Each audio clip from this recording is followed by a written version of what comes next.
Um, so broadly, when we kind of look at this balancing act, when we think of content instruction, um, I was a history major in college, of all things. What do you think instruction was like for me? What were the teachers primarily doing? Right. It was mostly. Yeah, there was a fair bit of that, but there was, even though there was some kind of forum type discussion classes, the bulk of the instructional content was very much lecture-y. I think that we kind of give that a bad name to some extent these days, and it's not really fair, because a lecture is a perfectly reasonable way to impart information to students. It absolutely is. But is that necessarily the best way to teach language? If you think about it, let's say you want to learn tuba. It's a very popular instrument these days. Lots of people are picking up the tuba, I understand. And so in order to learn a tuba, you understand that Wake Tech has a lecture series on being a tubist. And so you go and you spend 10 hours in tuba class, and you listen to an instructor talk about how to play tuba, tuba scales, tuba fingerings, what massage therapist you should go to after you've been walking around with a tuba, so on and so forth, and you finish the lecture series, and how are you at playing the tuba? You're completely, utterly, and totally incapable of playing the tuba. So language classes are very much the same way. We try to get very hands-on with students, so they're not listening to us speak, and they're actually doing the thing as much as possible. So we're going to look at some ways where we can help encourage a classroom like that today. I also want to talk to you a little bit about us, our life experience, and our students' life experiences. Just a show of hands, I heard through some of that some of us have lived abroad before. Raise your hands. Who has spent a significant amount of time in another country? I have lived there. I have a daughter that's overseas now. Oh, post-FaceTime daughter living overseas. So it's easier on you than past generations, perhaps, but still scary, I'm sure. What's the time difference? I was 12 to 13 apart from my family, so every now and then I'd still get calls at 3 a.m. How are you? I was going to make those calls, but never the time. Yeah. It's been 3 years. How do you not? It's going to be a great day. Yeah. I already had today. Don't worry, it's going to be a great day. So, yeah, I think Karen sort of jumped into what this experience of living abroad is like. We know what it's like to live in the United States. I know this is the place to be in the world, apparently. What's our lifestyle here like? Are you guys busy, or have a really relaxed schedule? Yeah, it's crazy busy. I was up at 5 this morning, and that's probably true for most of you guys. We've got, particularly in education, we work hard, right? Right? We teach all of these different classes. Our schedules get wonky. There are times when I'm doing morning, night splits. We've got all of that. And plus, we have kids, we have side gigs, we've got pets, we've got hopefully hobbies, loved ones, and things that we want to do in our free time. So our students have all of that, we hope, in their lives, right? What else do they have in their lives? Whenever they want to leave the house, what do they need to bring with them? Yeah, something. I mean, fortunately, we have dictionaries in our pockets these days, but living abroad, any normal, simple task that any of us would have to do, there is an extra layer of difficulty on it. Suddenly we need vocabulary for it. We need to get over the anxiety of what it's like to speak to a banker in a foreign language, or how am I going to find a dentist, or any of these things. So there's an extra layer on top of everything. Has anyone ever spoken on the phone in a foreign language before? How does that feel? Yeah, a little bit totally terrifying at first until you get a hang of it. My wife is a fluent English speaker, and whenever we get a call on the phone from a doctor, she's just like, here. She just doesn't want to do it because it's annoying, frankly. So our students go through all of that, and yet, okay. And yet, at the end of the quarter, we still have them. They're still with us. We have a giant party in 406 where we can see them. They stick with it. So well, we should definitely applaud them for their efforts, and we should applaud you for trying to help them after they leave ESL. So why am I getting into this? Our students are, one, a bit stressed out because they're dealing with foreign life, and two, they're taking a class in a foreign language. Who here has ever done that extensively? How is language learning? Is it, when you first start in a language, what does it feel like? Scary. Yeah. I was a child, so it was even scarier. Oh. I learned here, and I remember I was having my first call, and I had to close my eyes. In order to make sure that I had my 100% concentration in the phone call. Right. It really is intimidating. We're asking a lot of our students in language classes. I just made a silly thing about lecturing in tuba, but the reality is showing someone how to play Mary Had a Little Lamb on tuba and then saying, okay, now you come up and do it in front of 30 people. That's also pretty scary in its own way as well. And in psychology, there's this general term called an affective filter, which is, I'm sure this is something taught in education classes as well. Has anyone heard of this before? Yeah, what's going on with this? In other words, it's something that you need to get past. It's a level of agitation and nervousness that you want to try to bring down a little bit so the students are able to actually be capable of learning. Right now we have some people sitting in the back row, so it indicates to me that their filter was high when they came in the room, and in order to relax a little bit, they thought they'd sit in the back and get away from the scary ESL teacher a little bit. And that's fine. That's fine. We can do that. It's cool. I like the back row too. Yeah. So anyway, a lot of ESL methodology kind of plays to this in one way, shape, or form. It's something that we think a lot about when we choose methods. And if you ever have a sec, you should go look at Karen's classroom, just because you kind of walk in there and you're like, this is nice. This is a nice classroom. I could sit in here and relax for a little bit. So we're going to consider that when we think of when we talk about some of these methods here later today. All right, so just in terms of a broad agenda, these are kind of the things that I want to talk about. We got through our students. We're going to do just a broad talk about some of the methods. We're going to look at contextualization and content, presentations, what that means in context of an ESL class, setting up and running tasks, feedback, and I think we'll probably have some time for Q&A at the end if there's any questions you guys would like to cover. Okay, tell me about this beautiful picture. Yeah, it is. Which Joker? I guess this matters now, right? This was played by Heath Ledger back in, I think it was 2008. It's classic film now, I guess. Tell me about his face.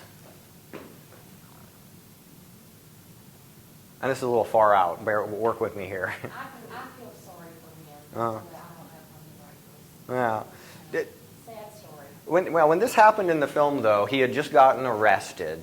And he's looking at the police officers and applauding. What is this telling to the audience? Is he happy that this is going on? Is this good for the police? Is this bad for the police? The director is trying to tell the audience something here without telling the audience anything, right? So there's this idea in film and in creative writing, show, don't tell, right? This is kind of a common catchphrase you see in all of the creative arts. This is absolutely something that English instructors should use in their day-to-day classwork as well. So what I mean by this is it should be our goal to elicit meaning rather than explain meaning. Do something in the classroom that has the students understand what's happening without even invoking the definition of the word. So our students are adults, right? They speak a language already, right? So we're not teaching these words for the first time necessarily. I know when we get into some specialized nursing vocabulary and some of this, we will be. But they are, in other words, they're not blank slates, right? So if we're teaching vocabulary, a lot of times we don't need to teach the concept of the word itself. We just need to map it on something that they already know. So instead of trying to describe what it is to them, we can show them in one way or another. We'll look at this more when we jump into some vocabulary a bit more. Tell me about this. What's our teacher here doing? Yeah, could be. So in a traditional lecture-style classroom, what is the teacher doing and doing a lot of? Mm-hmm. Yeah, and that's fine. It's probably engaging. You don't want a monotone Ferris Bueller's Day Off style instructor a lot of times. The teachers are going to go to sleep. Unfortunately, for those of us who have prior teaching experience, when we jump into an ESL classroom, we have some bad habits that we might need to break going into it. So I found someone who has a lovely British accent who would like to explain this to you a little bit. We're going to look at some examples of things that might be happening in your classrooms and some habits that we should consider breaking.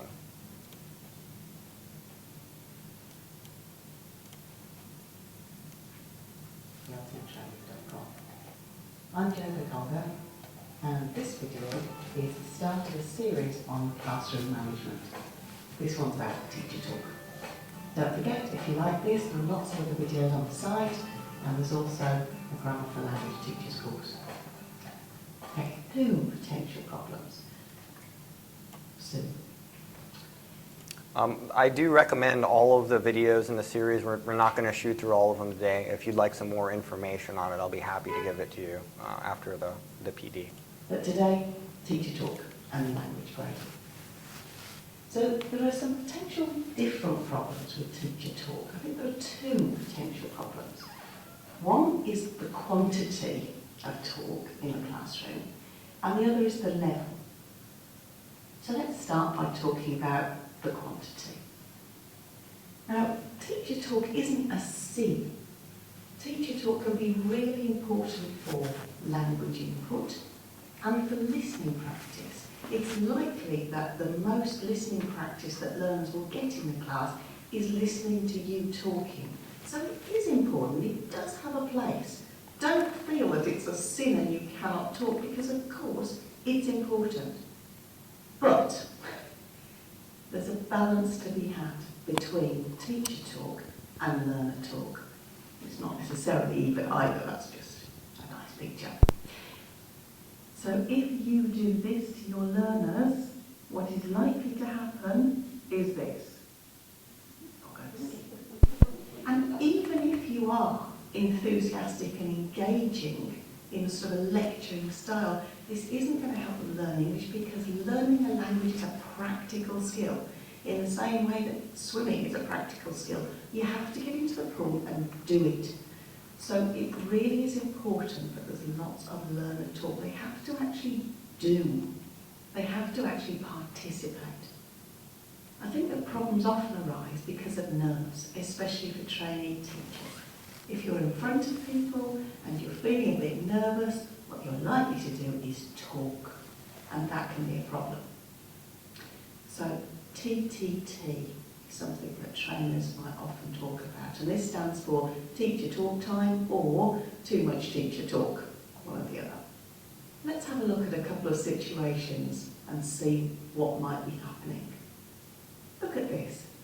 I hate it when there's a silence in the class, if no one's speaking. I usually open my mouth. I figure it's probably good for them to have some more listening practice anyway. Well, it might be, but I think the problem here is this fear of an awkward silence in the class. This is not to be flipped. It might be that learners are actually thinking and figuring something out. This can be a particular problem at the beginning of classes. When you first stand up, they're looking expectantly at you, and you talk. What would be better would be to give them something to do. Set up a pair work activity immediately. Get them talking. This will give you a chance to take a deep breath and relax a little bit and get your thoughts straight. So that would be a good idea, rather than you keep talking. Here's a situation that happens frequently. Oh, pay attention to this one, everybody. Something of this nature. No, I'll just rub this off the board, then we'll get on with the next exercise. Oh, where's the board rubber? Oh, yes, here, right. I'll just give out these sheets. I want to put them on different coloured paper, but there wasn't any in the cupboard, unfortunately. Still, not very important. So, have a look at these. This is what we call commentating. People tend to narrate what they're doing, especially, as you say, when they're nervous and there's a bit of a gap in the class. By the way, every instructor in this classroom has totally done that. A lot. There's a simple answer to this, and that's don't do it. It really, especially with low-level classes, it's very difficult because if they're confronted with a lot of language like that, they probably don't understand and it's confusing. So try to curtail that if you can. Here's another thing that often happens. Can I have your attention? Thanks. Right, if you're ready and it's not too much trouble, could you possibly find your books in your bag and open them up to page 56, please? You've all done this too. If you're standing up in front of a group who you're not very familiar with and you're being watched and you're in a formal situation, your instinct will be to be polite. And what happens in English generally is that if we're polite, we use more language. And so this happens. What would be better? Page 56, please. And show them, demonstrate.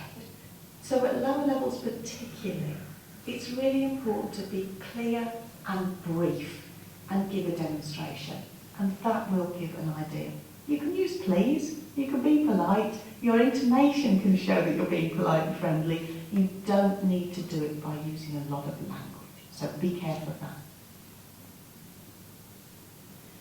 So we looked at quantity. How about level? Here are some other problems to think about. So what's wrong with this? Are you all in possession of a pen? Good. In that case, could you confer with your neighbour and jointly reach a consensus on the answers and then compile a list? Well, clearly, at lower levels particularly, but even at higher levels probably, this is going to be really difficult because you've got much too much difficult lexis in here. The level, what we call the language grading, is just too high.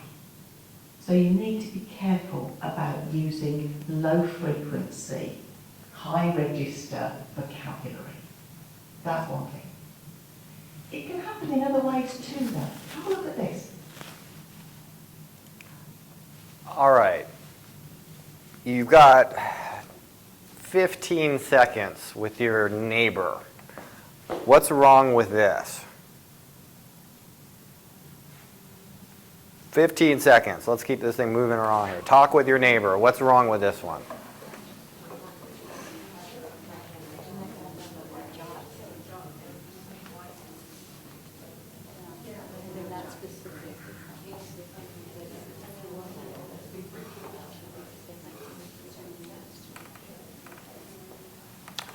What's wrong? Not specific enough. Not specific enough? Great. Using words like jot that they're not even understand. Oh, okay. Jot is part of it. What's the other part of it that's going on there? Jot down. We have, like, the prepositions you've got, these doubled up prepositions. You do have a DSL cert. We got through our, yeah, we drill that one into everybody here for sure. So, Yeah, so a lot of the vocabulary or structures that we would use in this are perfectly natural to a native speaker and things that we would use all the time. This verb plus preposition is called a phrasal verb. They're very idiomatic. I currently have 3 au pairs in my methods class, all of whom are fluent English speakers. Their English is great. And they find these to be impenetrable. They have a very difficult time following them. Even sometimes generationally, Americans, your grandparents might have a hard time with young kids' use of phrasal verbs even, if you pay close attention. So instead of jot down, what could we say? Okay, say write down itself also is a phrasal verb. What does that mean? We're going to write down? Yeah, just write. Can we avoid the preposition there? Come up with? Well, is that useful there? What else could we say? Just write. Not write down. Write. Ideas. And we will talk about it. Okay, even talk about is scary, but no, that's normal English. Yeah. Yeah, and we'll talk. Yeah, sure. It's okay to grade these sort of things way down to try to avoid this. This is going to be really difficult for all of you because everyone speaks like this, right? Jot down a few ideas that you come up with, and then we'll look over them together. Dot. They're going to imagine it to be aware of too, that it's not just about the lexic, an easy trap to fall into because instinctively you feel you're using short words, but you're still using difficult things because phrasal verbs are very, very common in spoken language. Here's another way in which level can be a problem. And look at this, what's wrong with this? If you've not started learning English, what other language would you have chosen? Okay, so here the problem is not lexis. These are all simple words, right? Except for maybe chosen, most of these are pretty fine. It's the level of grammar. The grammatical structures here are really difficult. So that's something to be aware of too, that it's not just about the lexis you use needs to be simple, but also about grammatical structures. Even using something like this, hypotheticals can be difficult at lower levels. If they hear stopped, they're going to imagine it's in the past, but it isn't clearly. So better would be something like, you're a pilot, your engines stop, what do you do? Avoid hypotheticals, particularly at lower levels. It will make it easier for them to understand if you keep it concrete. Just a little background on level 5-6 students. This particular structure is part of curriculum. We do teach it. Not everyone is going to master it before they place out of our program, however. It's something that they're going to be exposed to, but they might still have some issues with it. So this is still good advice. Yes? So the nurse aid exams are hypothetical. Oh, there's lots of The conditionals. questions are scenarios and hypotheticals. So one exercise, you could take something like this and tell them to put it in simple present. You are a pilot. Your engines stop. What do you do? I think part of the nurse aid problem is that the state writes the curriculum, Sure. and we have to present the curriculum as the state gives it to us. And so that makes it difficult because it's so complex, you almost have to break down every other word. Well, But you don't have to. You just have to say to them, let's look at this example. Put this sentence in simple present. right. All of them in your room know how to do that. They all know simple present. We teach it first. Yeah, and it probably is worth noting to the level 5-6 instructors, hey, try to sneak conditionals in there for the benefit of the nursing students. So that's just part of something they're going to have to be prepared for. That's good to know. Would having some samples be helpful? Some of those kind of scenarios, you may not be able to give materials to some of them. Well, that's what we talked about after. But could you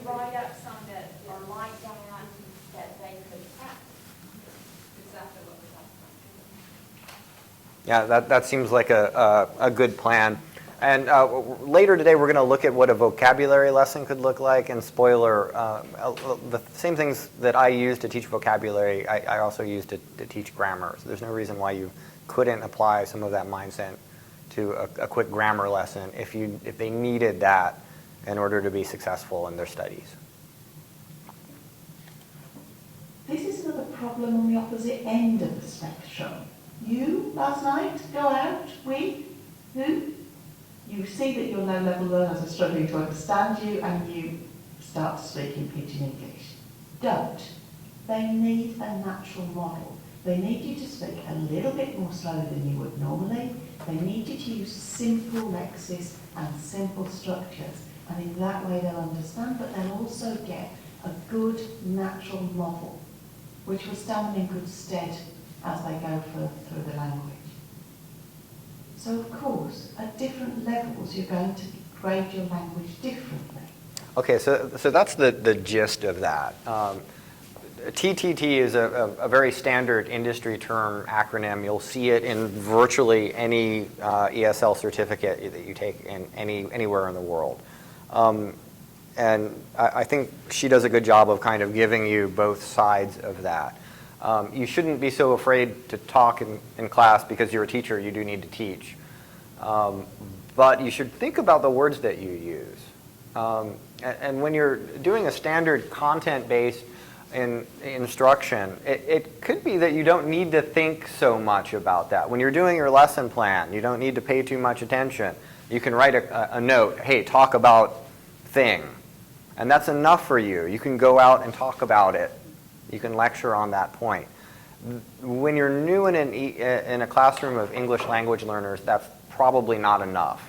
In your lesson plan, you should really think about writing down all of the presentation that you're going to do and really have a good look at the words that you're using. How many syllables are you using? Are you being overly flowery? Are you telling needless jokes? A little bit offended here at myself for that one. What are you? Students like my jokes. Yeah, I like to think they like mine too, but sometimes I wonder, am I saying them for my benefit or for my students' benefit? Right. So at least be self-aware with that sort of thing, right? Particularly, where in the United States are we, my friends? Right. Us Southerners love using 50 words where 5 would do. So, if you are from the South, especially, be especially aware of this overly flowery language. Think about it when you're writing out lesson plans. Start writing this stuff down. Even if you are a very, very experienced teacher, you might want to practice this sort of thing a little bit before you go out and teach your lesson for English language learners. There's in addition to TTT, we also have the TTT of PPT. What I mean by that, have you ever set foot in a classroom and I'm running a risk of having tomatoes thrown at me now. I know this, and I'm ready to duck if need be. Have you ever walked into a classroom and there is a full paragraph of text on the PowerPoint? Has that ever happened to you? Don't do that. Stop it. Really, next time you think about doing that, just while you're typing, stop. Stop, bullet points. It's not good for native speakers. It's terrible for non-native speakers. What are they doing when that's up there? They're not listening. Right. They're absolutely not listening to you. You could be just, saying anything. And you could be, I don't know, repeating a movie script. And they would have no idea that you weren't talking about whatever it is that's on the PowerPoint at that time. Right. They're laser focused on that, writing things down. How much of that are they understanding? Nothing. They are focused on writing it all down. They're probably not getting a single word of that actually going in their minds. So just out of habit, this is a really busy PowerPoint slide for me. This is about as much as I ever put on anything. And I had to fight myself to get the last one on there. I didn't want to do it, but I did anyway. So think a lot about those PowerPoint materials before you use them. Tell me about this one here. Well, what is that? Yeah, sure, they've got that in the table. Who are they, would you think? Yeah. Where are they looking? From their own side. Uh-huh. Are they looking at other students, or are they looking at the front of the room? Yeah, what can you guess that they're probably doing here? Some sort of group work, right? So why would we kind of, first things first, spoiler, in ESL classes, we have a strong preference for group work. Why do you think that might be? Because some people have stronger language experience than others. Oh, that's a very good observation. So let's think about that. Someone in your group has stronger experience than others. What does that mean for the group? They could lead or they could dominate. They could lead the others or they could dominate. It could go either way, right? But it could be that you have a language learning opportunity there. You've got the language learner teaching another language learner. And what are you doing? Yeah, you're sitting, well, yes, you're monitoring. No, I'm kidding. No, that is what you should be doing. You should be walking around the room, making sure everyone is staying on task, seeing if any help is needed. But the benefit is you've got one learner teaching another learner, one learner learning from the other, and what are you doing? Saving your throat for another battle, right? So this is letting you get out of the way, letting the students get the practice in. That is better for them, it is better for you. So you need to get comfortable disengaging yourself if you are not needed.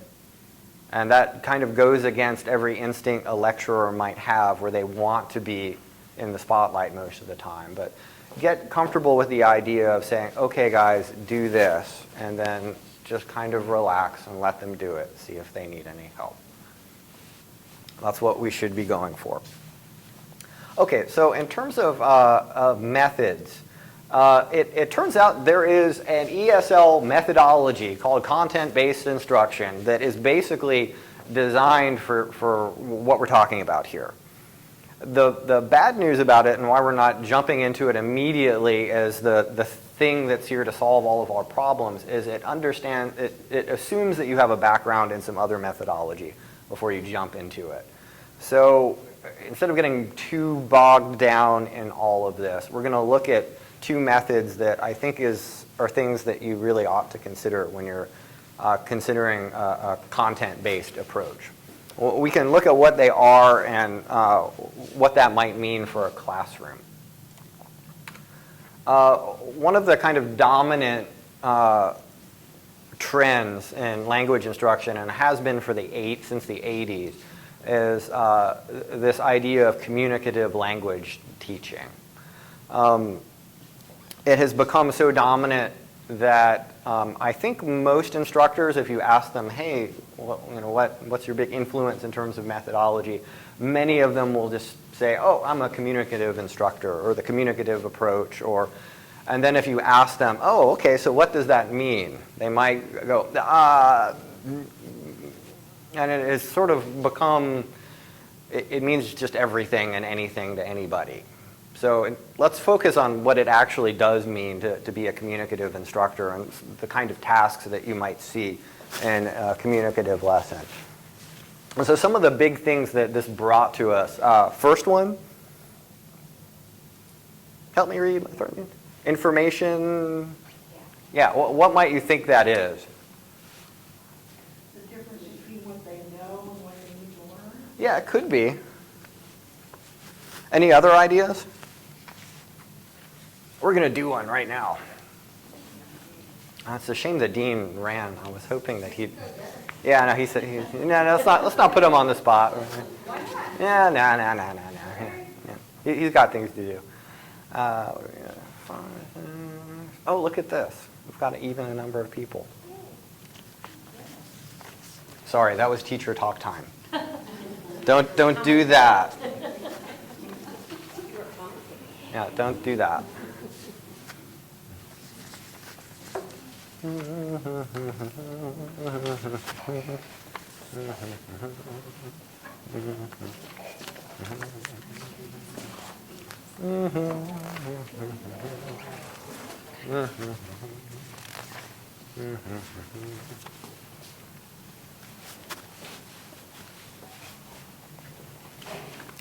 have given each of you a picture. I have given each of you a picture. They're similar but different. I want you, if you are A, to find B. If you're B, find A. Talk with your partner about your pictures. Find the differences. You may not show your partner the differences. You may not show it to them. You must talk to them.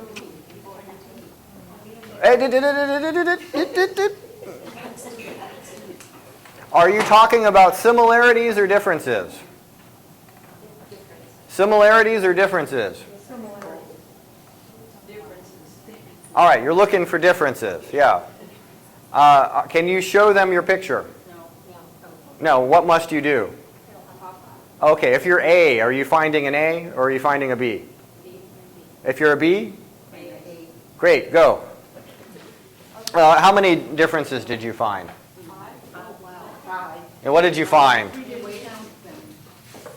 That's okay, let's talk about them. What did you see? Oh, okay, what about the... 3 birds versus 6 birds. Oh, okay. The dog running versus sitting. Oh, okay. Oh, the bucket up versus down. Oh, give someone else a chance now. I know they're all just... The glasses of the running lady. Uh-huh. Glasses on the nose. The first looks like one is with dots and the other one is the Oh, yeah, right. I think that was one too. stripes. Yeah. Yeah, anything else? The umbrella had, I think our B had more stripes. Uh. And the dog, it didn't have stripes. The man is wearing a shirt Yeah. and versus not wearing a shirt. Oh, okay. And the dog is sitting. Yeah, the dog's. Good. So this is an explicit info gap. So what is the info gap here? Do both people have the same information? No. And they have to find a way to navigate it. So generally, if a task is considered communicative, it has an info gap. It has some element of choice. So what's the choice here? We could ask each other questions about it, and we can choose what we want to focus on. That's right. We're not on rails. This isn't a controlled practice. There are a lot of different ways that you could go about doing this. The structure of the questions that you're asking to each other doesn't actually matter so much. As long as you're making your meaning clear, here it's fine. So, info gap, choice, and the last one being feedback. What's feedback in this? Mm. Well, mine has this, mine doesn't have that. Okay. We're getting feedback from a couple of different ways here. One, you're getting direct feedback from the student with whom you're communicating, right? They're telling you, oh no, my dog has a hat, or whatever it is. You understand immediately if what you are saying to them is understood or not, and you're getting something back from them about it. That's good. And at the end, as an instructor, I jumped in and said, okay, class, what did you find? And I'll hear from you all. What does this give me an opportunity to do? Yes, and? Find out what they know. Right. So this is my assessment here as an instructor. I'm figuring out, okay, how did they do with this? Did my students will be able to do as evidenced by? Okay, how is evidenced by successful completion of the task? Did they find the things? Were they able to communicate about them? Well, what else can I give them feedback and assessment on here? Absolutely. So if there's a word that they're not getting correct, I can jump in and help with that. What else? Well, really anything. Whatever the focus of your lesson is going to be that day. If you do a task like this, you're hoping that the context matches what you're going after, and this elicits natural language and what you're going to be talking about. It could be vocabulary. It could be the round thing with the teacher. You get under it with the sun and the, what do you call that, right? If maybe they don't know how the word umbrella, or is that an umbrella or a parasol, or whatever, sun umbrella. Yeah. So you as the instructor should probably know the vocabulary before you teach the lesson. But this is the point, that you can jump in. If you find the students have gaps in their knowledge here, you can help them with it. Did I give you a presentation before doing this? What did I teach you before having you jump in and do this? I gave you, that's it, right? We're going to talk about instructions later, and we're going to talk about the mistake I made and all of that later as well. But did I present anything? Did I say, hey everyone, this is a dog. This is a beach. This is an umbrella. Right, well one, I assumed that you're all native or near native speakers, so you'll probably be able to handle this, no problem, right? But even using a deep end approach like this with lower level students, that could be fine. It may be that they don't need that presentation to start and start talking about it. And through the feedback, you find out, oh, okay, this is what I need to present on. So instead of giving a 10-minute long presentation about all of these things, you know that, oh, I can trim my presentation down to 4 minutes and just focus on the things that they don't know. I can reduce my teacher talk time. I can get them in another task and practicing faster.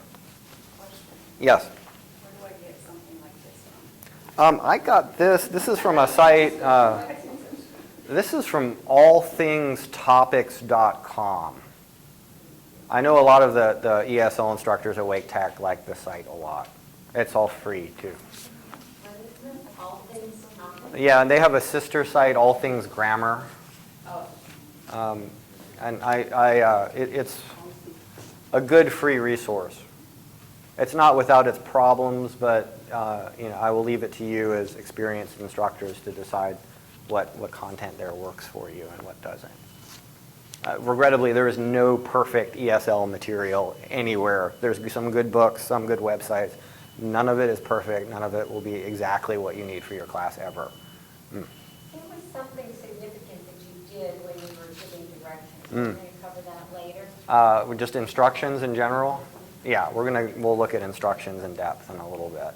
That's a key thing that we all need to talk about. Before you move on, Jason, a quick note I want to make. When you're using online resources, just be aware that mixed in with the adult ESL materials is the materials for children. And so sometimes you can use materials designed for children with adults, and it's fine, but sometimes it's insulting for our students. Sure. If it's written in Comic Sans and it's, got little cartoon pictures or it says things about children, sometimes they kind of laugh and they're like, yeah, I'm like my kids. So it's not just this idea that, oh, we're teaching you with child materials. It's hitting these chords that back home, without intending harm, their children laugh at their accents, or their children laugh that they don't understand their homework. And so we try to maintain some awareness of. Absolutely. And I think different students are going to handle that differently. You'll have some students that will walk into the classroom with a children's book and just be like, I'm working on my vocabulary, and they understand, and others are going to feel bad about that. And maybe some days the student who purposely sought out a children's book for vocabulary is going to feel bad about it. So I think it is worth considering. That would be a good thing. Yeah. Talking about children's books. Sure. Right, and exactly. I mean, that would be a good model. But yeah, if you see any ESL resource with Comic Sans, probably just keep clicking. That probably isn't. Is Comic Sans actually good for anything? Except for like humorous legal memos, apparently. We're finding that to be true. All right, so information gap is something that you will find in a lot of these. And this is an explicit information gap, right? There are two pictures that are different. Information gaps can be a little bit more, they can come in a lot of different forms and be a little sneaky. I've seen ones where you've got crossword puzzles where one person has all of the across and one person has all the down, and they're not allowed to say the word.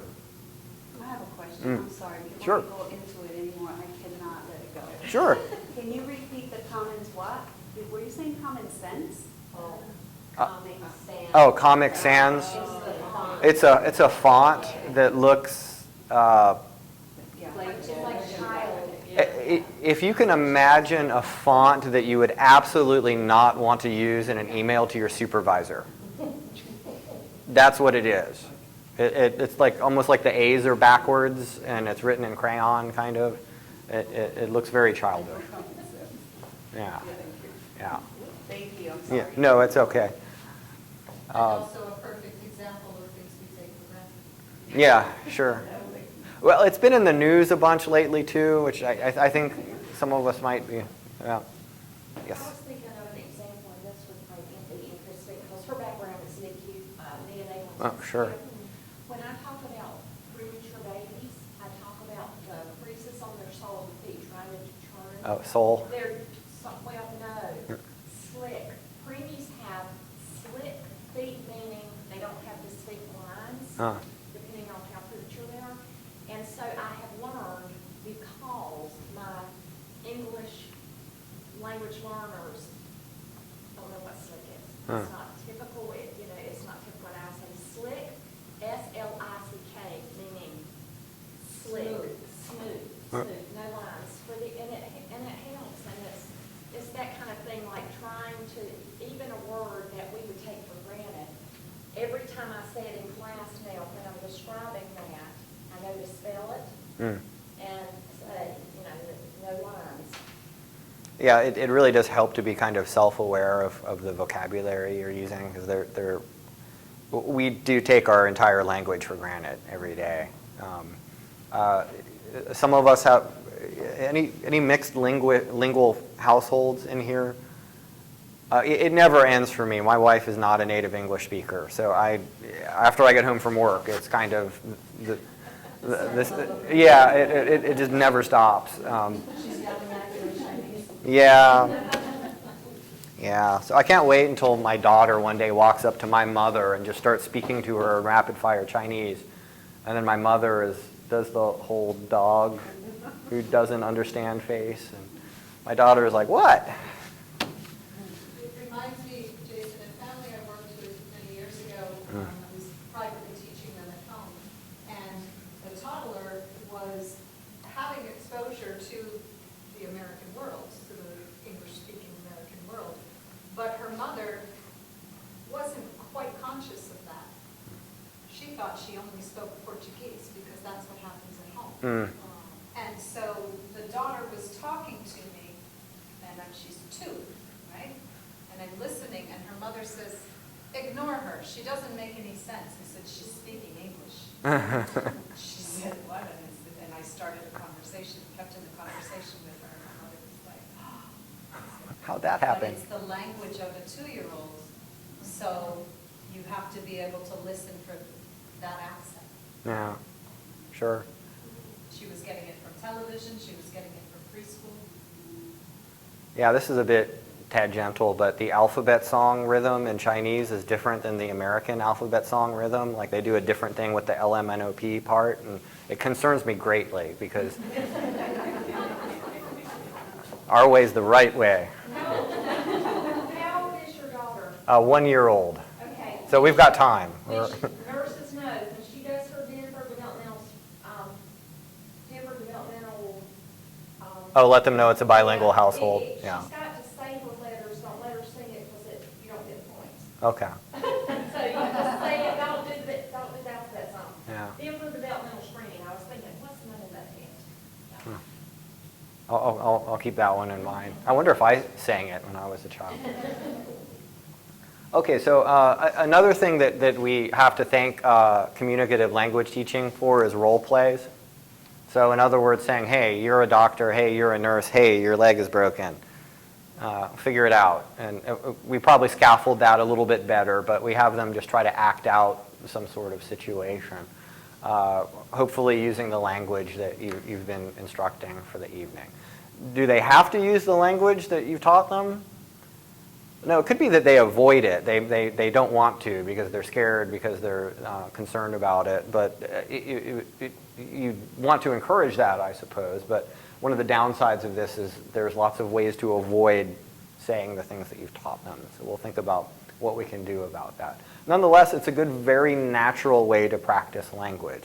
Let's think about it from their perspective as nervous holders of affective filters. You tell your students, hey, come on up, perform for the classroom. How do you feel?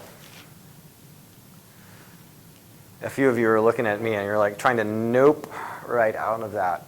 In the beginning, this can be intimidating to a lot of students. Actually, I find the more that you do this in class, some students become really comfortable with it, and you find that you have a bunch of would-be actors and actresses. And if they're comfortable doing that sort of thing in your classroom, it actually translates very well to public speaking skills and a bunch of other things that they might have to do later on in the college. So they tend to be fun too. Everyone kind of giggles a lot as they're doing them. Maybe a little too much sometimes. Next one. Help me read that. Okay, good. Another one of the hallmarks of a methodology like this. Let's imagine we have a reading task to do. Who's taken a reading class in a foreign language before?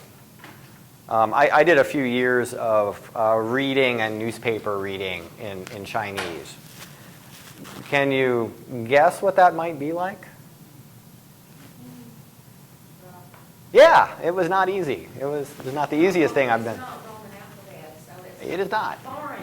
Yeah, it literally is very, very foreign. And so how was I, as a Westerner who was not initially very exposed to that sort of language, how did I feel about that in class, where the teacher gives you something and says, here, read this, answer these questions? How am I feeling? Like how you did the withdrawal. Yeah, a little bit freaky, right? And so what we do to try to, this is our affective filters coming out through our ears at this point, really kind of freaking us out. Okay, what can we do to make this easier for our students to handle? Because we do need to do reading activities in class, right? One, it's really good for giving them just reading instruction that they're going to need more and more as they take more and more classes here, right? In some ways, it's better than giving them reading homework because you're in the room to help when things go wrong. And you have that assessment at the end of it so you can see how they're doing with the content, right? So I know for teachers who come from a lecturing background, there might be some fear of, I don't want them reading in class, this should be homework. I get that, but consider trying some of that in class. It could be a very good use of your time to give them 15 minutes to read something and work on it there in the classroom. I don't know what your curriculums are like and how much time you have from a day-to-day level, but it's worth considering to include something like that. Okay, so I started this whole ramble on prediction, on a predictive task, right? So what could I mean by that? So you've got a reading comprehension task to do. What do they always come with? You've got reading comprehension. What are you going to have to do with it? Yeah, exactly. You're going to have to answer questions. Where could this prediction come in here? When we're teaching test skills to students, what do we always tell them to do if they're taking a reading test? What do they read first, the article or the questions? Always read the questions first, right? We should just drill this into our students. Why do we do this? Why do we read the questions first? So we know what material, what the answer we're looking for. Right. Yeah, and so this helps us focus on what we're reading. What else does it help us do? We're not jumping into this article blind. It makes us feel a little bit better about it, right? And it could be that there's this much article and really we're concerned about this much information, right? Yeah, so, right, it just makes us, it makes it less intimidating, where I go, oh gosh, I have this big piece of paper, but I know I just have to answer these 3 things, so maybe this isn't going to be so bad. Okay, so how do we make this communicative? All right, we give out the questions, and we get our students in pairs, or small groups maybe, and say, okay, read the questions to each other. Guess what the answers might be. So here they are, they're working on these questions before they've seen the material. This does not work for everything, of course. Sometimes the correct answer to that, guess what the answer might be, is going to be, I don't know, teacher, I'm going to need to read the article. I have no idea what this medical term is, or what, I think I need the article. But a lot of times they're going to be able to guess. They're at least going to do something in the realm of reason, right?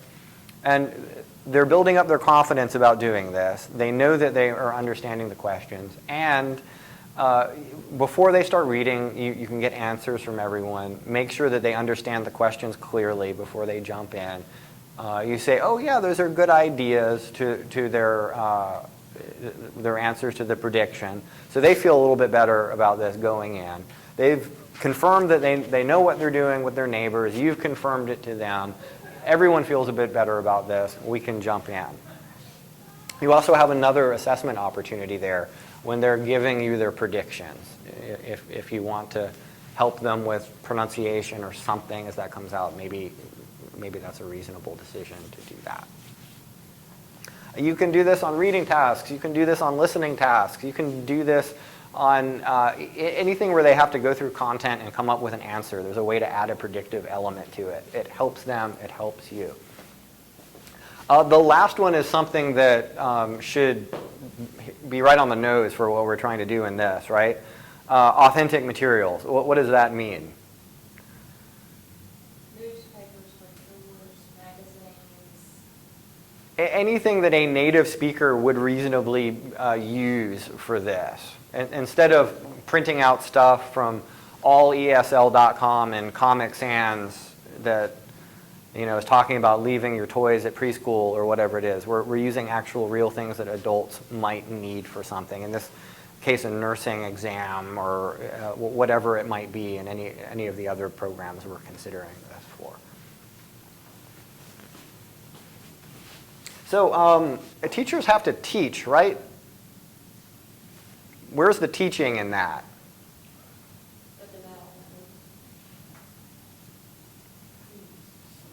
It seems a little bit absent, right? So the communicative language, the idea of communicative language teaching has kind of 2 ends that's worth examining. One is the soft side, which is people learn language to communicate. That doesn't seem like a novel idea now. It did before. Where people who took language in high school, where you basically you seldom spoke the language. Like my mother did 4 years of Latin or something. I think she was just translating stuff the whole time. So there was no, and that was common, where people were learning languages not to communicate, but just for high school credit or something. Now we know that's probably not always true. And the other side of this is people learn language by communicating. And so people got really far off in this kind of hard side of communicative language teaching, where they were like, no, I'm not teaching grammar. I'm just setting up tasks and having them do stuff. And through that, they will learn. And any ideas about how does that feel right to you? I think there again, you've got a balance, and it's more, the teaching kind of seems to be around the sides. It's a little bit at the beginning, it's guidance. It's more like you're a guide on the side rather than a sage on the stage. That's right. Yeah. Yeah, So more of that idea. Facilitator. right. And I think with when you go to the far side of hard communicative language teaching and what we're also about to see, you kind of get away from that a little bit too much, and students might need more structure, particularly if you're going to the content teaching angle. But research indicates that it increases people's fluency. People do actually get better at using language. Their accuracy might not be great by the time they finish it, but they are able to communicate ideas quite fluently. Here's another thing that I think that we ought to look at, task-based instruction or task-based learning. I'm a huge fan of this kind of thing. I really wish I could become a task-based Zen master, but I think I'd get fired if I were to do it. And let me show you what I mean by this. So the first thing we have here is a hands-on approach with whatever they're doing. So imagine this. We have ESL class, right? You are my students. And I say, welcome to class. Today we're studying fast food. I'm probably not going to actually say that. I'm going to show you a picture of it. But anyway, we're studying fast food. And then I tell you, go to Bojangles, order something, and bring it back. No, now, go. Get in your car, go to Bojangles, get something, bring it back. And if you have successfully brought yourself back a egg and cheese biscuit, I know that your English is good enough to order food at Bojangles. You have successfully completed the task. That is the assessment. If I came in and do that, what would happen? Never come back. Yeah, and I have that on, right, I have that on authority. So this is a really hard end of this. If you're in a university campus, you might be able to do something like, everyone go get a library card. You have 20 minutes, come back. Maybe you can sell that to your department head. Maybe that's okay. They're not playing bumper cars all over Wake Forest Road to accomplish that. Oh, Bojangles is on Atlantic, right? That's even worse. So yeah, at any rate, they don't have to get in a car and drive anything, and there's actually a learning opportunity, right? Let's imagine this, a softer task-based learning where we're not leaving the classroom and there's no library cards or Bojangles. What kind of things can we have them do? Yeah, sure. And we do that sometimes in our parties, right? If we decide, hey, we're going to do pizza, it's like, okay, you're doing it, Jose. Get the order from the class, call them. Maybe interview a peer, Ah. varying levels of success. Yeah. I mean, again, that's why you monitor as an instructor, right? You're there to keep things from going off the rails. Yeah, sure. What was that one more time? So they, Interview a peer? yeah, Or an interview? sure, like a job interview type situation. Absolutely. So relative to the content areas that we Uh-huh. have here, so what are some of the like hands-on approaches to learning that they could, Put enough day, Yeah. To Uh-huh. the lab, you know, they see the skills demonstrated, we demonstrated again in the lab, they practice, the instructor will go back and tell you, this is what you need to do differently. So, okay.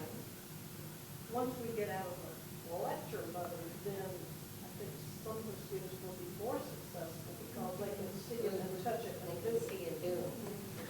Oh, right, so We had a whole conversation That's awesome. yesterday about bed rails. So let's back up and talk about what a rail is. yeah, or better yet, if we're at Perry Health Science Campus, you know, instead of talking about it, that is bed rail. Let's move the thing, see how it works, right? So just getting hands-on with that. Maybe you've pre-taught the vocabulary, because this is something that they're going to have to use in their day-to-day life.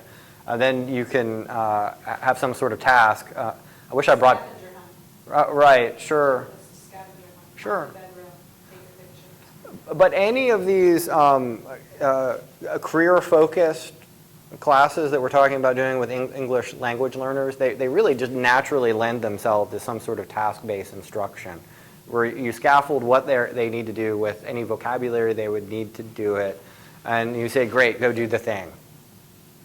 You sit back, you monitor how successful were they at completing the thing. Afterwards, you give them feedback on both completion of the task itself and any language performance that would come up during it. I have some examples for early childhood education. I can think of one for cosmetology, right, and for the electrical wiring and for, and things like that. But what about for? You might have to have some of the students role play as toddlers. When you do practice observation, that's a technique you're teaching to observe children, and you can observe each other in some way, describe each other. Okay, that's a good one. Hmm. Yeah, so I think, so I'm not an area expert on any of those topics that we're talking about tonight. So I trust you all to kind of sit down with this and think about, okay, well, if all we have to do is scaffold things with vocabulary and then make them do a thing, what kind of things could we do in our classroom? I'm sure you all being experienced in that, if you start looking at things like that, some ideas might jump up. It might be a good idea to sit down with some of your peers and brainstorm a little bit to see what you can come up with. And one of the interesting things that... Does anyone need to take a break? Oh, right, yeah, sure. I've been going on about it for a bit. So aside from we were talking about task-based instruction with all this hands-on stuff and getting them to do the thing like they would in a real-world kind of situation. Some other things that are worth considering about this is the idea of a task cycle. And what this is everything that you're having them do, there is some sort of pre-task, which, in other words, what it is that you need to do as an instructor to make sure they understand what's happening, either in terms of context or in terms of language that you want them to use. They do the thing, you give them feedback. Feedback being the assessment. So you've got some sort of instruction if you need it. Maybe you don't, but if you need it, that's where you do it. They do the thing. Feedback at the end of everything that they do. So you are assessing them with every task going on. Yes? And does an assessment always mean a quiz on the... No, it can be anything from, so tell us what you did. It could be that they're having a role play and you're just letting it go and taking notes. Hopefully we'll have a chance to get to feedback, and just the ways that you can give it. But generally speaking, you can stop them in what they're doing, give them feedback on it, or you can let the thing keep going and after it's all finished, give some thoughts on it. They both have advantages and disadvantages. It could be if you're using a worksheet, and there are reasons to be skeptical of worksheets. They have a bad reputation. But there are creative ways where you can make them into group activities and have them work together on something. That could be a task. And how well the group completed the assignment could be an assessment as well. And the purpose of that ongoing formal or informal assessment is? So you as the instructor know how they're doing. Are they using the language that you want them using? If it's a skills or content-based instruction, how are they doing? We don't have to wait until after a big test every time to know whether they're getting it or not. And if they're not, oh, okay, you have some warning and you know what to focus your next instruction on, right? So if you're looking at your lesson planning as a series of tasks, instruction, task, feedback, okay, you want, and whatever they did not do well, you can go back and do instruction on it again. Have them do another more difficult task and just keep on doing this thing until you either attain mastery or you're at a good enough. Or competency. Sure. You know, wherever it is that you're trying to get them or you can expect to. And what's cool about this is instead of looking at lesson planning as this 3-hour or however long thing that you've got to, gosh, what am I going to have them do for all of this time? You can start breaking it into just discrete bites where I have these tasks happening. Me as an instructor, I tend to break them into skills or language. So I'll have a speaking task, I'll have a listening task, I'll have a reading task, I'll sort of break it into chunks like that with a cohesive context going through from beginning to end. I'll show you what that means in terms of context. We're all educators. We hear people talk about contextualized education, right? What does that mean? I feel like everyone uses the term so much we might forget what it means sometimes. What is contextualized instruction? Like scenarios, things that would actually occur in life or Right. job and those kind of things. And it speaks to some of what task-based instruction is talking about here. Like this is kind of going, okay, imagine you're an expat, go do the thing in terms of the hard levels. I want to suggest something else, and that's true, and all of those are good things, and that is what contextualized instruction is. This is sort of a macro look of it, right? Let's think about just context in the classroom on that day in terms of what is happening right now. So for example, I'm going to show you 4 pictures. I want you to talk with your neighbors. What do you see? And what is the meaning of the 4 pictures? How many pictures am I showing you? Who are you talking to? What language are you using? Yeah, yeah, I like making that joke. What are you talking about? Yeah, so there's a meaning here. What's the meaning of these images? Are you ready? Go.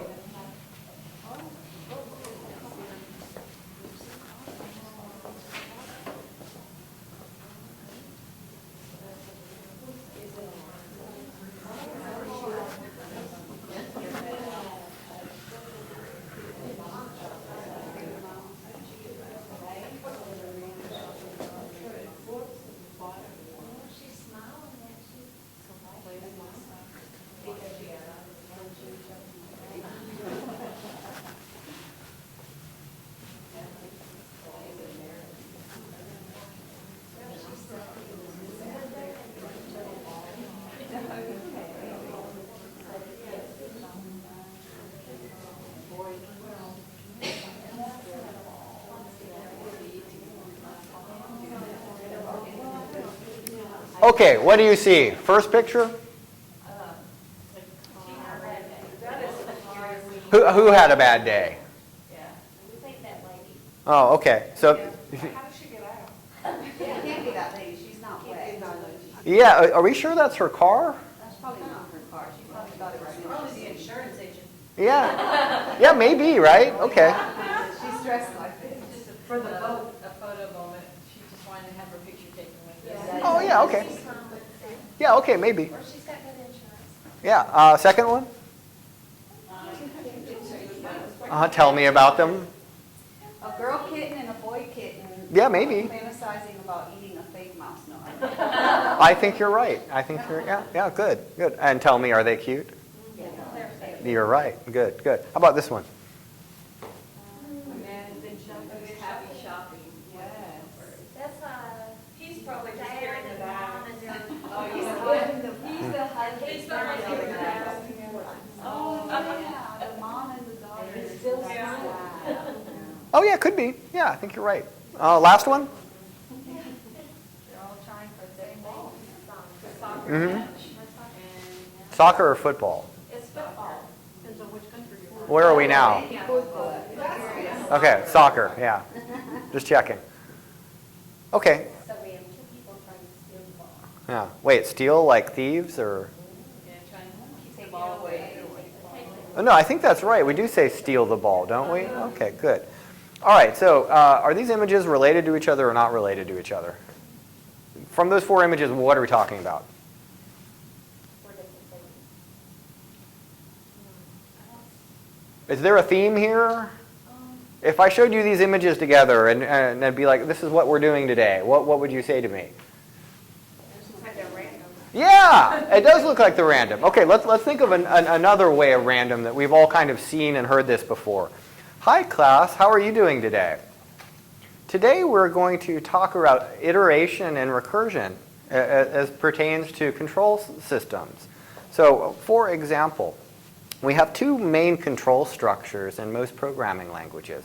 We have iteration, which uses for and while loops to do whatever task it needs to do. It could be list transversal, could whatever. Or we have recursion. Recursion, can any of you, do you know what I'm talking about? Okay, when you stand up in front of your class and say, hey guys, today we're going to talk about this, and give it an explanation, that's probably what's going on in their minds. Because we're talking about this, right? Is this a new topic? Yeah, probably. That's why we're talking about it. So we're using vocabulary that we know that they don't know to talk about what we're doing today. So they start the day off totally lost. It's like, hey guys, what are we doing? I don't know. This is a bunch of random stuff. I don't get, what do you want me to do here with this? All right, let's look at another one. Same rules. Ready? Ready? Ready? Go. Oh, sorry. That's Jackie Chan when he sees those images. That's your class afterwards. Go.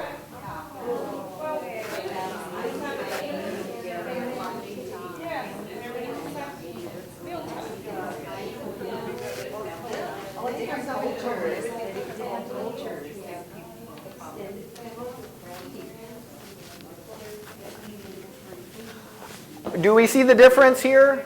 All right, what's going on here? Oh, okay, this could be, yeah, it could be about family. What else could it be about? Sure. Yeah. Does this elicit any language? What language would you use to describe this? What are they doing right now? Full sentence? They are eating, right? Okay, this is a tense, right? We naturally are going to reach for certain grammatical structures to express what is happening here, right? So we're eliciting target language out of students without having to tell them to use it. We have a clear context. They know what they're going to be talking about. This is familiar to all of them.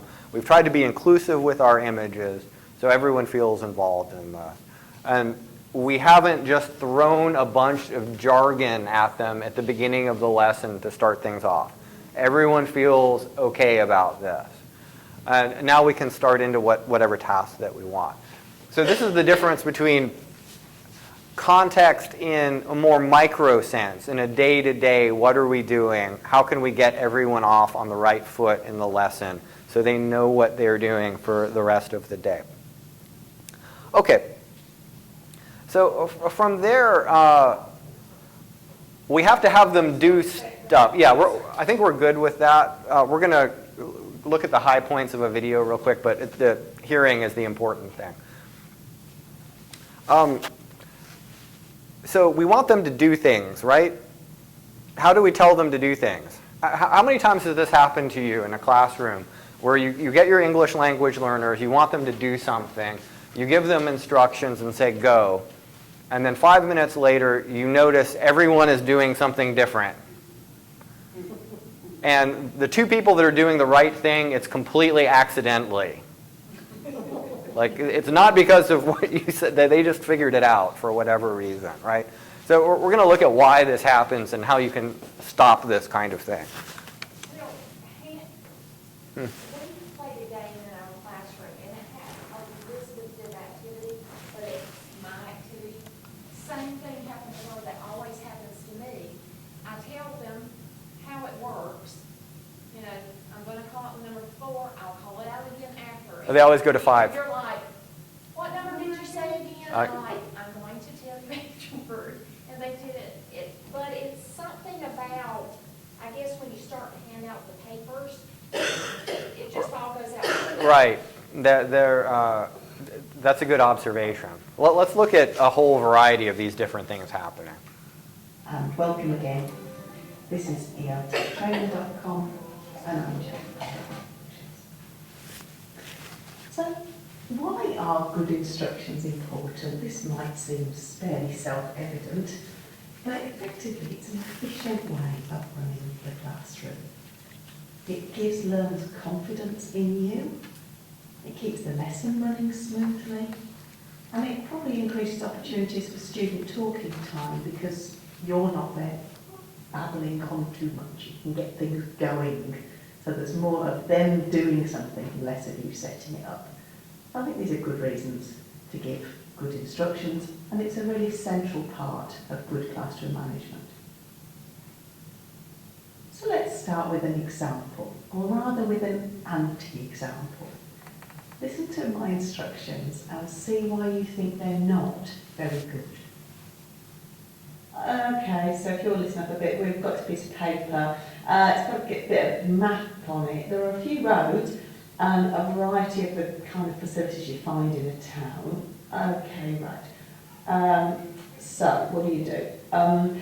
You'll each have one and you need to work with a partner. I think it's probably best if you turn your chairs around, but you can do that in a minute if you like. Okay, so the thing to do is to imagine that you're at your house at the top left-hand corner and you want to go to the cinema, for example. So you need to ask your partner for directions, like we were just practicing before. Turn right, you're going, that kind of thing. Right, take it in turns. Off you go. Okay, you all sound like this when you give instructions to your English language learners. Unless you've practiced this and taken some time and thought about it and written this into your lesson plan, you sound like this. Record yourself sometime. You're going to be like, oh yeah, that's why everyone doesn't do the thing I'm telling them to do. Now, I hope you'll agree with me that those instructions weren't very good. So, let's see how we could improve. There are a few golden rules, I think, of giving good instructions. I never like to put down rules, maybe guidelines, golden guidelines, we could say. The first thing is that it's really worth planning your instructions, especially when you're a novice teacher. It is worth. Or a novice ESL instructor. How you're going to give the instructions and practice them. Quite simply, that's worth doing. Not all the time, but sometimes it's worth doing. First thing then is get their attention. They have to be listening to you in order that they're going to understand your instructions. So get their attention first. It doesn't have to be anything major. Right, okay. Something of that nature will get their attention. Be decisive. If you feel that you know what you're trying to get across, and this is where planning and practicing will come in. If you know what you're going to say and you know where you're going, it will all be easier, I promise you. Part of the thing is confidence. So be decisive. Know where you're going, know what you've got to do, and don't shilly-shally about it. Speak clearly. Project your voice. Make sure they can hear you. And associated with that is that you need to use short sentences and simple language. This is particularly true at lower levels, of course, but even at higher levels. The objective here is to give them instructions they'll understand, so you don't need to make it complicated. So for example, saying something like this at a lower level is difficult. We've got an embedded question there, we've got a verb therefore in an unusual place at the end of the sentence. It's difficult. This is much easier and really has the same effect. So think about how you can keep things simple. That's worth thinking about. Speak to the whole class. Now this might seem very obvious, but if this is your classroom, So if you're dealing with an unusual classroom configuration or a quote-unquote unusual classroom configuration, and there could be good reasons why you've chosen to do that, just be mindful that your students are going to be in all sorts of different positions, and you should be speaking to all of them. That's it. That's the big takeaway from this one here. this will help. It's okay to be a caricature sometimes when you're giving these instructions. Exaggeration can help them understand what's going on. Demonstrate. This is the big one. Okay, so the short end of this is if you want someone to do something, sometimes it's much quicker and simpler to say, watch this, do it, okay, your turn, than explaining rules. It's just easier. They see you do it and they're like, oh, okay, I get it. Instead of, all right, these are the rules, and then if that happens, blah, blah, blah, blah. Just do the thing. Watch that. Have them watch it. They'll probably pick up on it. You can, every class has some higher level and lower level students on it. You as the instructor can target one of the higher level students. If it needs to be pairs, do it with them. they'll probably be okay being put on the spot like that. Don't pick someone who's really nervous in class all the time. So is this modeling, actually modeling? This isn't so, it's not modeling language, it's modeling the task. It could be modeling language. The point of it is to show, hey, this is what we're doing here.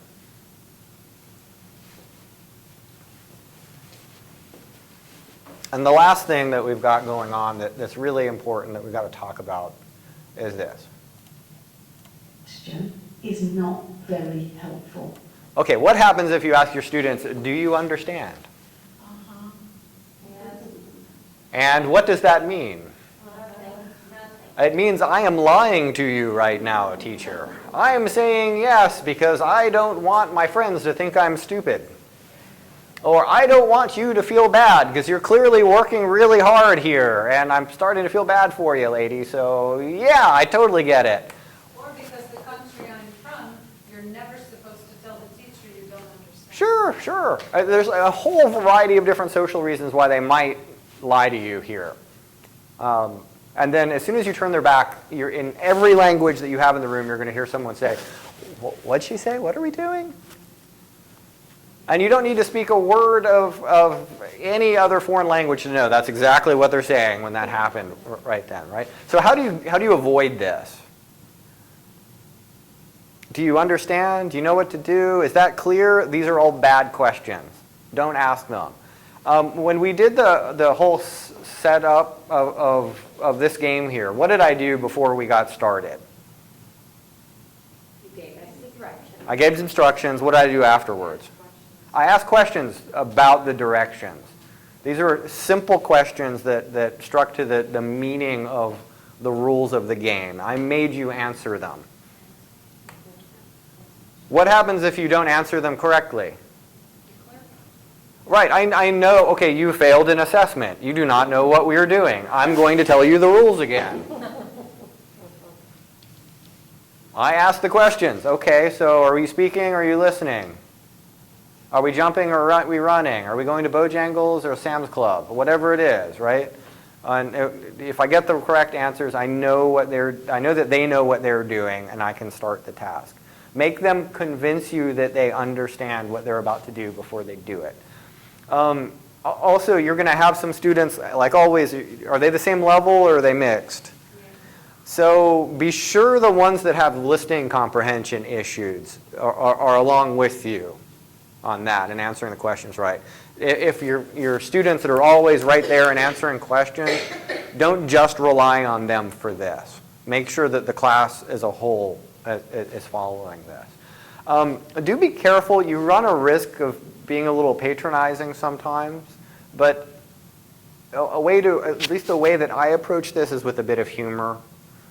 I know when I was training for my certificate, my trainer said, no telling jokes when you're doing instruction check questions. And I said, oh yeah, that's really good advice, and then just kind of ignored them. So I will throw in what language are we speaking here? And then, someone will be like, Arabic, or whatever, and just to know that I'm making light of the situation.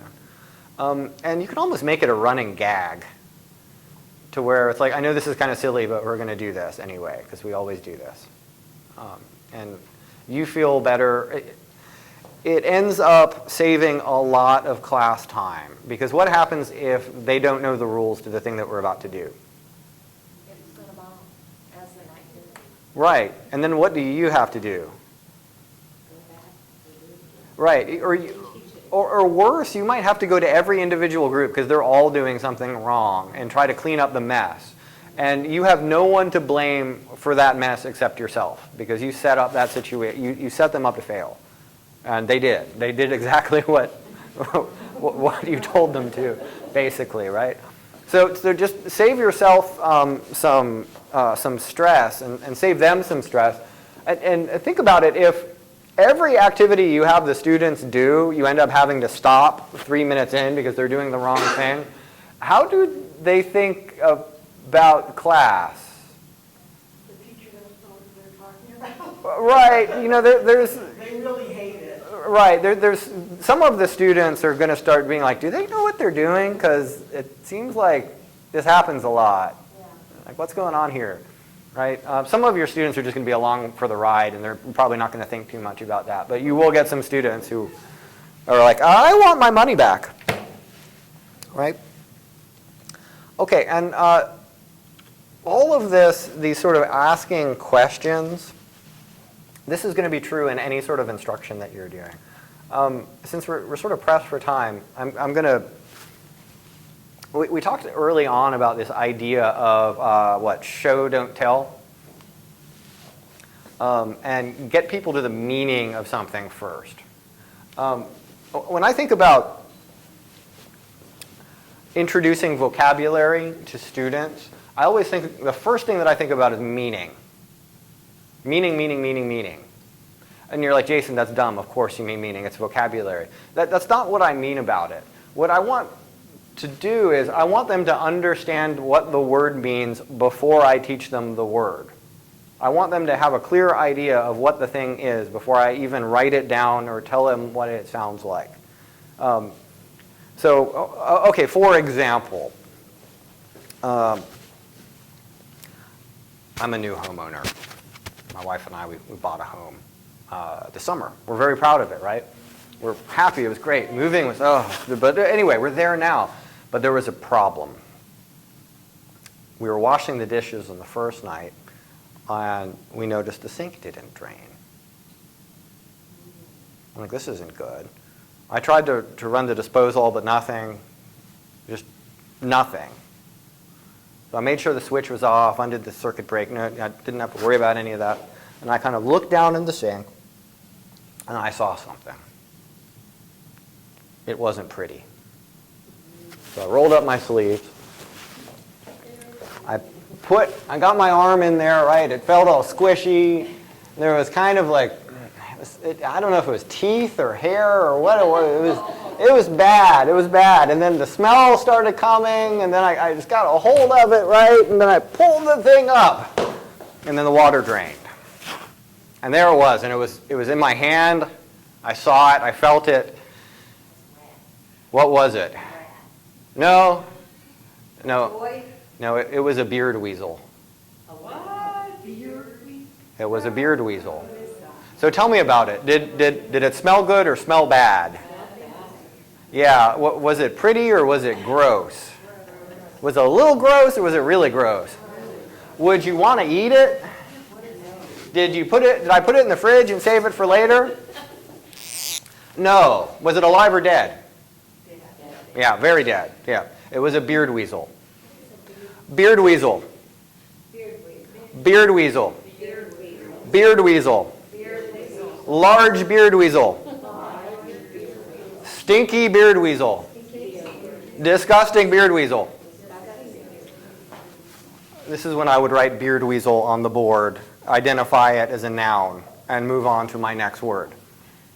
Did you guys have a clear mental picture of what I was talking about? Yeah. How do I know that you had a clear mental picture of what I was talking about? Right. I described the thing. I asked you questions about it. I told you what the word was. Tomorrow you're going to wake up and go, beard weasel. Why do I know how to say that? Why did Jason teach that to me? I'm doing exactly what they're going to do. It's not a word. I just made it up. This is not an English word.